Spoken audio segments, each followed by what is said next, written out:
حضرات، نئے سال کے عنوان پر جب لوگ جمع ہوتے ہیں اور بہت ہی دکھ کے ساتھ کہنا پڑتا ہے کہ بے شمار مسلمان کشمیری لڑکے اور لڑکیاں گلمرگ پہنچتے ہیں، تو اس کے بعد جو کچھ وہاں ہوتا ہے وہ سب کا سب اللہ کی غضب کو دعوت دینے والے کام ہیں۔ کھلم کھلا ناچ گانا، کھلم کھلا شراب خوری، بدکاری، فحش کاری، غرض یہ کہ گناہ کے جتنے کام وہاں کیے جا سکتے ہیں وہ سارے کام ہوتے ہیں، اور کسی ایک فرد کے اندر بھی شاید اس کا احساس نہیں ہوتا کہ ہم کوئی گناہ کا کام کر رہے ہیں۔ اللہ کی زمین پر رہ کر، اللہ کی پیدا کی ہوئی اس خوبصورت دنیا میں اللہ کے دیے ہوئے اس خوبصورت جسم کو اللہ کے نافرمانیوں کے ساتھ ہم استعمال کریں، اس سے زیادہ اللہ کے غضب کا مستحق بنانے والی اور کوئی چیز نہیں۔ دنیا میں جن قوموں میں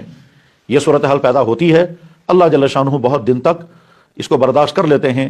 حدیث میں ہے، اللہ کے نبی علیہ السلام نے فرمایا، ما احد اصبر من اللہ، اللہ سے زیادہ برداشت کوئی نہیں کرتا۔ اللہ تعالیٰ شان و برداشت کرتے ہیں، لیکن جب کوئی قوم حد سے گزر جاتی ہے تو اس کے بعد پھر اللہ کے فیصلے آتے ہیں اور پھر ان قوموں کو تباہ کرنے کے اسباب جمع ہو جاتے ہیں۔ جن چیزوں سے کسی قوم کو حیات ملتی ہے، انہی چیزوں کو اللہ تعالیٰ ان قوموں کو تباہ کرنے کے لیے استعمال کرتے ہیں۔ وہ کبھی سیلاب کی شکل میں،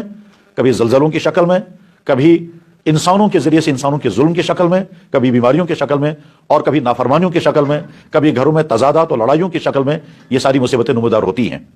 حضرات، بہت سارے والدین شاید سمجھ نہیں پاتے کہ ہم اپنے نوجوان لڑکوں اور لڑکیوں کو کہاں بھیج رہے ہیں اور وہاں جا کر کیا کریں گے، اور بہت سارے والدین شاید